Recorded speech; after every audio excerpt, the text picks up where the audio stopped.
The next morning, respectfully greets the person lying on the bed, asking if he slept well. Seeing him bow so politely is surprising. It seems that whatever happened yesterday finally made him come back to his senses.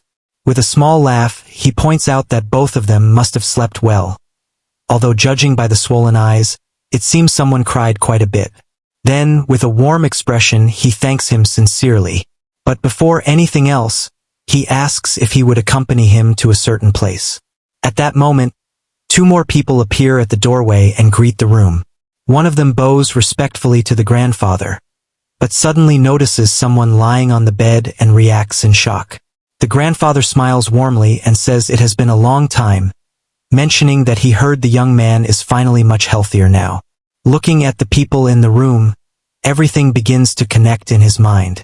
These are family members he hasn't interacted with for a long time. It becomes clear that someone didn't avoid visiting him. He simply couldn't. Watching this strange family atmosphere, he can't help but think about how difficult it is to find someone normal inside the heavenly grand archive. Meanwhile, the grandfather grabs his hands tightly with tears in his eyes, overwhelmed with joy that such a day has finally come. But as those weak hands tremble, concern appears.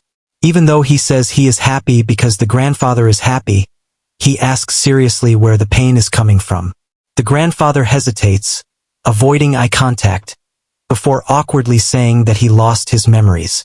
Then he quickly explains that it isn't really an illness, just a problem of the mind, and that he will recover soon. However, something feels strange. It looks like fear. Analyzing the situation, it becomes obvious that the old man is scared of him. If it is a sickness of the mind, then the cause is probably someone else. The grandfather suddenly becomes emotional and explains dramatically that someone started drinking day and night as if struck by a strange wind. And because of that, how could he possibly recover peacefully? To calm him down, he gently smiles and says that if that person ever acts like that again, he should help teach him a proper lesson. The grandfather quickly agrees, saying there is nothing to worry about anymore. Soon after, the others excuse themselves and leave the room together. Once they are gone, a serious expression forms. After meeting everyone, one thing becomes clear. The corruption within the heavenly grand archive seems to have started with the previous version of himself. His uncle couldn't even look him in the eyes while speaking. And it wasn't just him, almost everyone in this household reacted the same way. What exactly happened here? What happened to the heavenly grand archive? And what happened to the original person who owned this body? If the truth can be uncovered, then maybe the lost memories can be recovered as well. Elsewhere, two family members continue walking together. One calls out, asking what he has been thinking about so deeply. The other awkwardly laughs and says it's nothing. But his memories are already such a mess that remembering things from childhood seems impossible. The conversation shifts to the past. Whenever he used to think deeply back then, there was always one place he would go. The archive. They used to go there to find him all the time. But after he changed, they rarely saw him anywhere, especially not in the archive. Hearing this suddenly sparks a realization. That's it. The archive might hold clues about the missing memories. With excitement, he rushes off toward that place. Watching him leave, one of them becomes flustered, while the other sighs in relief and remarks that his personality has completely changed. Back in the room, the grandfather rests peacefully, relieved that the burden in his heart has finally disappeared. He even whispers that he hopes those memories will never return. But suddenly, panic erupts. Someone bursts through the door shouting that there is big trouble. The young master has gone to the archive to search for clues about his memories. The grandfather freezes in terror. If those memories return in that place, it could lead to disaster. Outside, a large traditional building stands quietly. This is the archive, a place where traces of the past might still remain. Slowly, the heavy wooden doors open. Inside, everything is covered in thick dust. It looks like the place hasn't been used in a very long time. Looking around the dark room, something suddenly catches the eye. A single book. Compared to the others, it has far less dust on it. The title reads, Winter. If there's less dust on it, that means someone must have read it more recently than the other books. Strangely, the book is placed upside down. Turning it around carefully, a hidden mechanism suddenly activates. A secret compartment opens beneath the stand. Inside are several letters. Looking through them, it becomes clear that they were all sent at different times, but from the same person. The sender's name appears. Juyang. This raises an important question. Was the previous owner of this body secretly communicating with someone outside the Heavenly Grand Archive? Maybe this person was even involved in the mysterious soul transfer. For now, the letters are carefully stored away to read later. But just as the search continues, something unexpected happens. A sudden flash of light erupts. A powerful force throws him backward. The scenery around him suddenly begins to change. When he finally looks around again, everything is different. Snow covers the ground. Cold wind blows through a quiet courtyard. It's an illusion. The book titled Winter lies nearby in the snow. Turning the book the correct way must have activated this strange trap. The cold feels incredibly real. So real that even the hands begin to freeze. At this rate, frostbite could happen. Then suddenly, a gentle voice calls out. As he looks up, a memory begins to unfold before his eyes. A young boy stands in the snow while his mother approaches him with a warm smile. She grabs his freezing red hands and worries about how cold they must be. But the boy stubbornly insists that he's fine. After all, he says he's a man. His mother laughs softly and reminds him that even men feel cold. She removes her mittens and gives them to him. The boy hesitates, worried that her hands will freeze instead. But she simply smiles and suggests finishing the snowman quickly. Looking down, she notices something surprising. There aren't just one, but 3 snowmen. 2 big ones, and a small one in the middle. Family. She laughs happily and says they should show them to his father. Embarrassed, the boy quickly tries to stop her from telling him.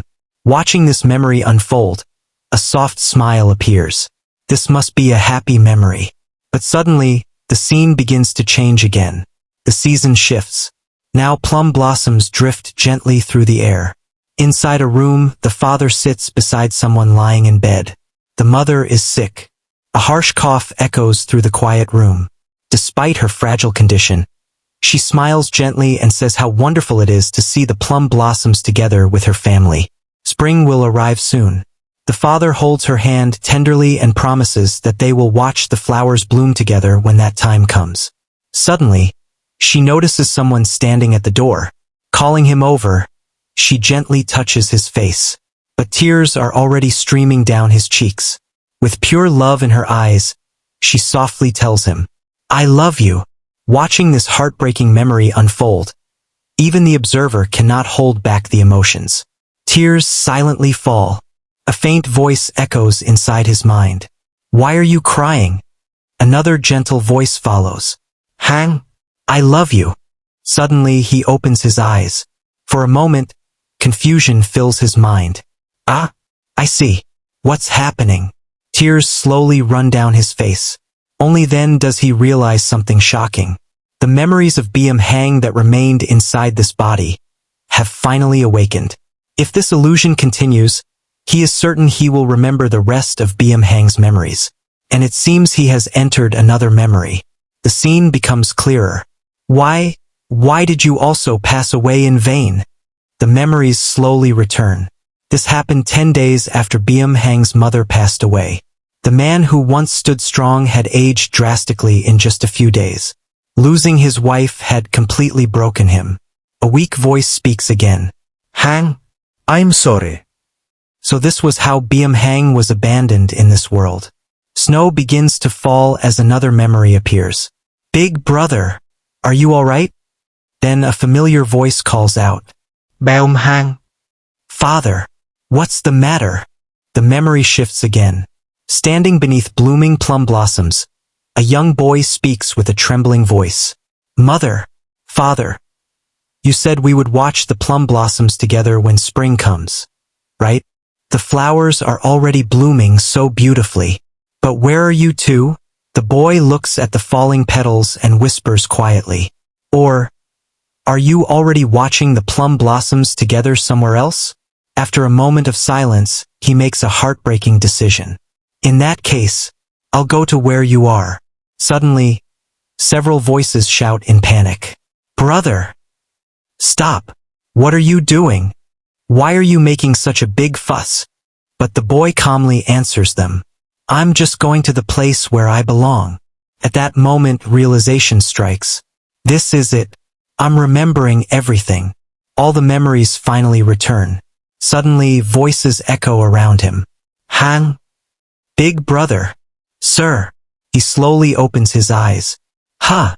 A worried voice speaks. Sir, are you okay? He lets out a deep sigh before suddenly laughing. Ha ha ha. I guess you guys came here to read books since it's been a while. The people around him stare in confusion. What kind of random joke is that? Big brother? Brother, we were worried because you fainted. Hang, are you all right? He casually replies. Yes, of course I'm fine. I just ended up in a snowfield because a trap formation was activated. But the worried voice continues.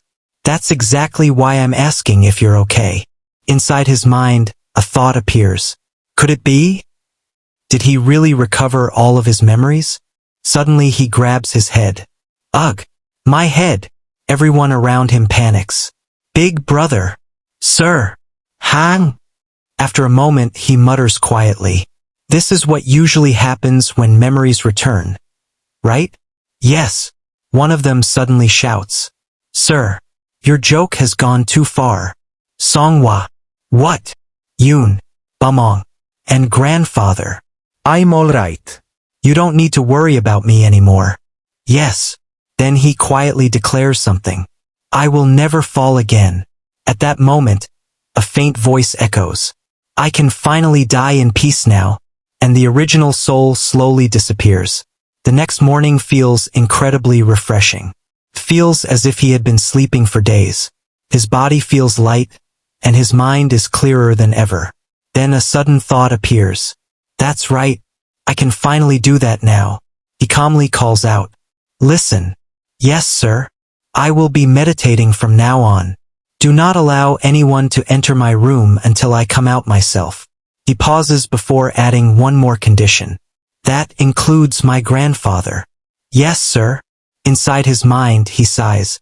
That wasn't a very confident reply. They are still anxious. But that can't be helped. Trust will have to be built slowly. For now, something more important must be done. He needs to circulate his energy. Now that Beom Hang's memories have fully returned, his soul has completely merged with this body. His energy core has opened, and his internal energy is beginning to take shape. While searching through Beom Hang's memories, he also discovered an important truth. Beom Hang had absolutely nothing to do with the soul exchange. There was no trace of it anywhere in his memories. The letters exchanged with Juyong were suspicious, but Beom Hang himself had nothing to do with it, which means the soul exchange was likely done by someone else, an external party. And if someone truly has the power to manipulate souls like this, catching them will not be easy. That is why one thing matters more than anything else. He must return to his original level of power. Fortunately, he has already done it once before. 5 years, maybe 10 at most. That should be enough time for him to recover his former strength.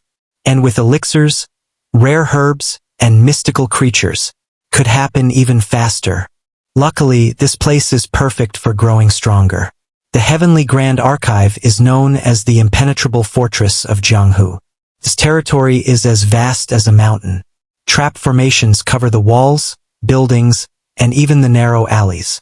Hidden mechanisms are installed everywhere. There is no place safer than this. On top of that, the family itself is extremely wealthy. Their history stretches back for generations. If Beom Hang asked for it, they could easily obtain precious treasures like mountain ginseng or fleece flower root. And he plans to use every resource available, because he has no intention of simply living as the Heavenly Grand Archive's first son. No matter what anyone says, he is Hugong, not Beom Hang. But suddenly, something catches his attention. But what are those guys doing there?